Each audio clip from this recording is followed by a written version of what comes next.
कराची में भत्ता कॉल्स पर बिल्डर्स का सब्र जवाब दे गया है। 15 जनवरी तक शिकायत दूर ना हुई तो कारोबार बंद कर दिया जाएगा। एसोसिएशन ऑफ बिल्डर्स डेवलपर्स का हुकूमत को 1 माह का अल्टीमेटम। चेयरमैन आबाद हसन बख्शी ने कहा कि रवा माह 10 मेंबरान को भत्ते की कॉल आई। भत्ताखोर डिजिटल करेंसी में भी भत्ता मांग रहे हैं। रिजवान आलम रिपोर्ट कर रहे हैं।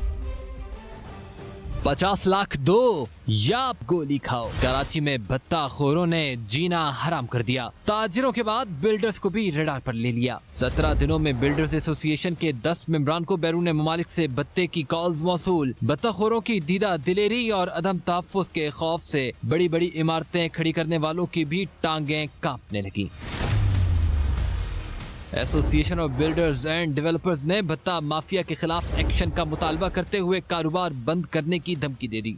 10 मेंबर्स को एक्सटॉर्शंस की कॉल आई। 5-5 करोड़ रुपए मांगे गए और ना देने की सूरत पे फायरिंग की गई। 15 तारीख को जनवरी तक फाइनल देखते हैं। 1 महीने का हम टाइम देते हैं गवर्नमेंट को। अगर नहीं होता तो इसके बाद इंशाल्लाह हम ये कारोबार बंद करेंगे। चेयरमैन आबाद हसन बख्शी का कहना था अहमद अली मकसीद, जमील छांगा, समद काठियावाड़ी, वसीउल्लाह लाखू और अजीजान ग्रुप की जानिब से पर्चियां भी भेजी जा रही हैं। भत्ताखोर बिटकॉइन के जरिए भी भत्ता तलब करते हैं। बड़े तामीराती प्रोजेक्ट्स में हिस्सेदार बनाने का मुतालबा किया जाता है। न करने पर माहाना एक साथ में भी भत्ता लिया जाता है। शिकायत के बावजूद कार्रवाई न होना सवालिया निशान है। कराची पुलिस का दावा है कि भत्ता माफिया के खिलाफ भरपूर क्रैकडाउन जारी है। बैरून मुल्क से ऑपरेट होने वाले ग्रुप्स खौफ फैलाने के लिए लोकल शूटर्स को इस्तेमाल करते हैं। रवां साल पुलिस मुकाबलों में 5 भत्ताखोर हलाक जबकि 53 को गिरफ्तार किया जा चुका है। कैमरा टीम और साथी रिपोर्टर नवीद कमाल के साथ रिजवान आलम, समा, कराची।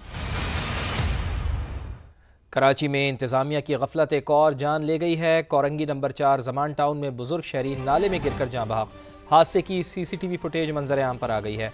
मुतवफ़ी को मकामी कब्रिस्तान में सुपुर्द खाक कर दिया गया है।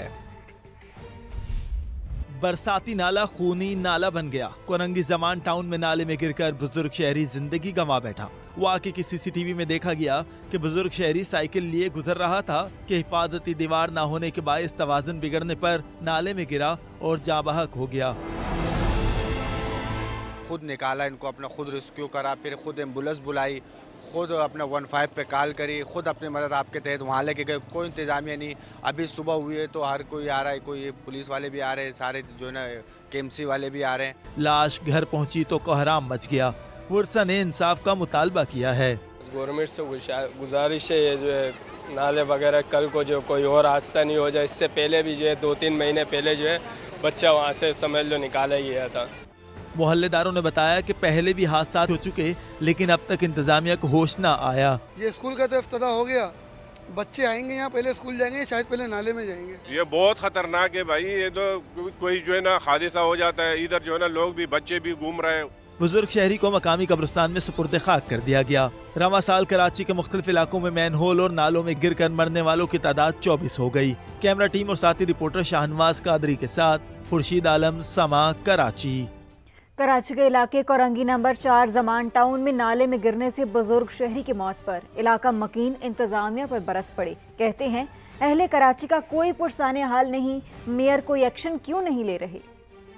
बेटे आए थे ढूंढते हुए, वो साइकिल बाहर पड़ी थी तो उन्होंने जब देखा तो वो निकाला तो वो इस तरह से गिरा हुआ था कि सर नीचे था, पाँव ऊपर से। तो वो नाजिम के PI या कौन आया, उन्होंने वैरायटी बना के मूवी बना के चले गए। ये शहर जो है ना लावारिस है, इसका कोई वारिस नहीं है। नाले में 6 बजे गिरे, रात को 12 बजे उनकी लाश निकाली है। कोई यहाँ पे पूछने वाला नहीं। UC ऑफिस जाओ तो बोलते हैं मेरा काम नहीं है, सुनने वाला नहीं है हमारे इधर पे। वज़ीर आला साहब भी अभी आए थे कुछ दिन पहले यहाँ पे, इफ्तिताह करके गए थे, मगर उन्होंने ये नहीं देखा कि यहाँ की हालत क्या है। बरसाती नाले के ऊपर 3-3 मंजिला घर बने हुए, सुप्रीम कोर्ट का ऑर्डर पड़ा हुआ है तोड़ने का, मगर आज तक नहीं तोड़ी हुई है। मसला ये है कि क्या हमारे लोग नाले में और गटरों में गिरने के लिए रह गए? खुदा का वास्ता है, मेयर साहब क्यों एक्शन नहीं ले रहे इसके ऊपर? कराची के इलाके अजीज़ाबाद में ज़ईफ़ खातून से लूटमार। मोटरसाइकिल सवार 2 मुलजिमान ने गले से जेवर खींचकर उतारा। वारदात की CCTV फुटेज सामने आ गई है। फुटेज में खातून के स्कूल यूनिफॉर्म पहने 2 बच्चों के साथ देखा जा सकता है। 2 मोटरसाइकिल सवार मुलजिमान खातून को रोकते हैं और उसके गले से जेवर खींचकर उतार कर फरार हो जाते हैं। पुलिस के मुताबिक डकैती वारदात की अभी तक कोई शिकायत नहीं मिली है। मुतासरा खातून से राब्ते की कोशिशें की जा रही हैं।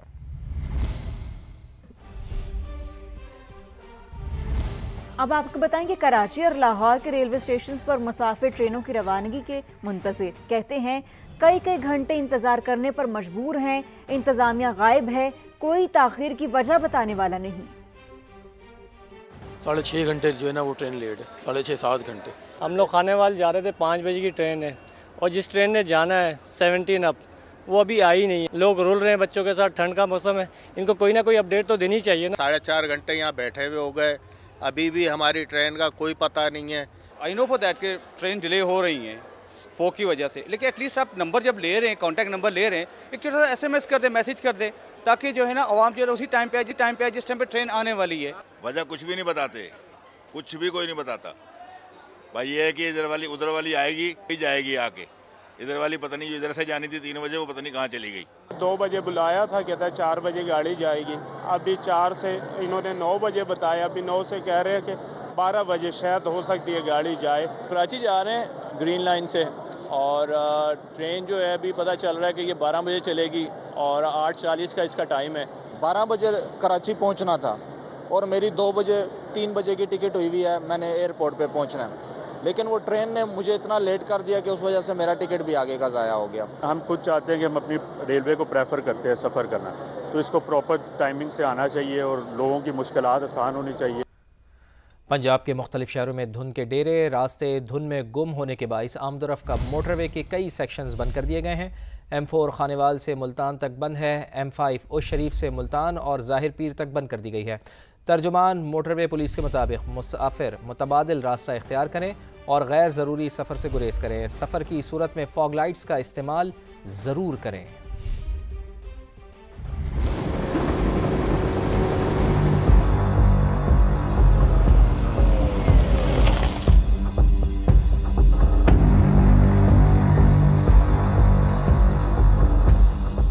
धुंध जब अपनी धुन में सवार होती है तो बड़ी बड़ी आंखों को धुंधला देती है। खास तौर से खुले और मैदानी इलाकों में तो हद्दे निगाह सिफर हो जाती है।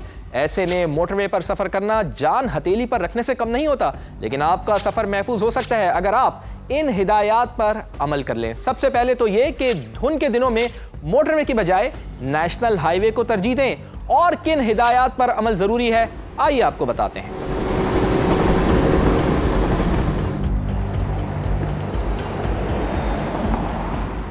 ड्राइविंग के दौरान सीट बेल्ट जरूर पहनें। कोशिश करें कि सफर सुबह 10 बजे के बाद शुरू करें और शाम ढलने तक अपनी मंजिल पर पहुंच जाएं।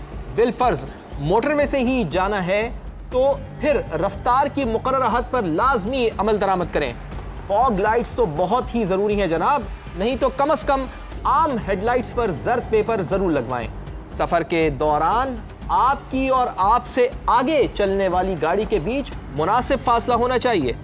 एक और बहुत ही अहम बात यह है कि मोटरवे पर सफर नागुज़ीर है तो दीगर गाड़ियों के साथ काफिलों की सूरत में इंटरचेंज तक जाएं और अल्लाह ना करे अगर किसी के साथ कोई नाखुशगवार वाक़या पेश आ जाता है तो मोटरवे पुलिस की हेल्पलाइन 130 पर राब्ता करें। आगे बढ़ें और आपको बताएं कि मलिक कोसार मरी बादलों की लपेट में, ठंडी हवाओं से मौसम इंतहाई सर्द। माल रोड पर सयाहों की मौज मस्तियां जारी हैं। इंतजामिया की जानिब से बर्फबारी सीजन के लिए इंतजामात को हतमी शक्ल दे दी गई। हमाद अब्बासी से मजीद तफसीलात जानते हैं। हमाद, मंजरकशी कीजिएगा। मैं इस वक्त मौजूद हूँ मलका कोसार मरी के इंतहाई मारूफ मकाम माल रोड पे। या अगर बात करूँ तो मलका कोसार मरी में सुबह से जो मौसम है वो अबरआलूद है। पूरी वादी को बादलों ने अपनी लपेट में ले रखा है, जबकि सर्द हवाएं चल रही हैं जिससे मौसम इंतहाई खुशगवार हो गया है। मुल्क भर से जो आए स्याह हैं वो इस शानदार मौसम से जी भर लुत्फ़अंदोज़ हो रहे हैं। ज़िला इंतज़ामिया की जानिब से मुख्तलिफ मकामात पर स्नो कैंप भी कायम किए गए हैं, जबकि जो बर्फबारी से निपटने के लिए मशीनरी है उसको चौकों चौराहों पर पहुँचा दिया गया है। महकमे मौसमियात के मुताबिक मलका कोसार और गलियात में रवां हफ्ते हल्की बर्फबारी की उम्मीद भी है। जी ठीक है हमाद, आपका शुक्रिया, आपने अपडेट किया। दूसरी जानिब हुकूमत और गुड ट्रांसपोर्टर के दरमियान मुज़ाकरात कामयाब। मुल्क भर में जारी हड़ताल खत्म कर दी गई। तर्जुमान सिंध हुकूमत मुर्तज़ा वहाब ने कहा ट्रांसपोर्टर्स के मसाइल के हल के लिए कोशा हैं। ताउन का ये सिलसिला मुस्तकबिल में भी जारी रहेगा। हड़ताल खत्म होने पर ट्रांसपोर्टर्स ने खूब जश्न मनाया।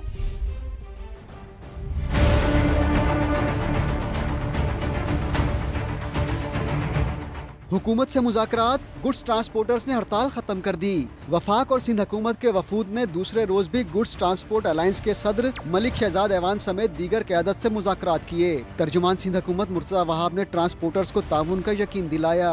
हड़ताल खत्म करने का ऐलान कर दिया गया, अब ढोल ढमक्का हो, गाड़ियाँ चलना शुरू हो गई है, थोड़ा मौसीकी करो। मलिक शहजाद ऐवान का कहना था कि हमारे तमाम मुतालबात मान लिए गए हैं, हुकूमती वादों की बुनियाद पर हड़ताल खत्म कर रहे हैं। जो हमारा चार्टर ऑफ डिमांड था, जो हमारी इनसे डिमांड थी, सारे के सारे मुतालबात जो है हुकूमत ने आपके तस्लीम किए। जो इन्होंने हमसे वादा किया है, जो इन्होंने तहरीरी तौर पे हमसे मुआहदा किया है, कहीं किसी जगह पर भी इन्होंने वायलेशन की, उसी दिन से हम मुल्क की हड़ताल की कॉल फिर देंगे।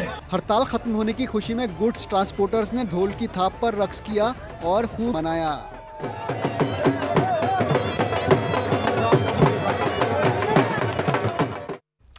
वफाकी वज़ीर मवासलात अब्दुल अलीम खान का गुड्स ट्रांसपोर्ट्स अलायंस के साथ कामयाब मुज़ाकरात और मुआहदे का खैर मकदम कहा। हुकूमत और गुड्स ट्रांसपोर्टर्स के दरमियान इत्तफ़ाक़ राय मईशत के लिए खुशाइन पेशरफ्त है। अब्दुल अलीम खान ने कहा कि गुड्स ट्रांसपोर्टर्स के तमाम जायज़ मसाइल बाहमी ताउन से हल किए गए हैं। मसाइल के हल के लिए मुज़ाकरात का रास्ता अपनाना ज़िम्मेदाराना और मुस्बत तर्ज़ अमल है। हड़ताल के बजाय बातचीत ही तरक्की और इस्तेहकाम की ज़मानत है।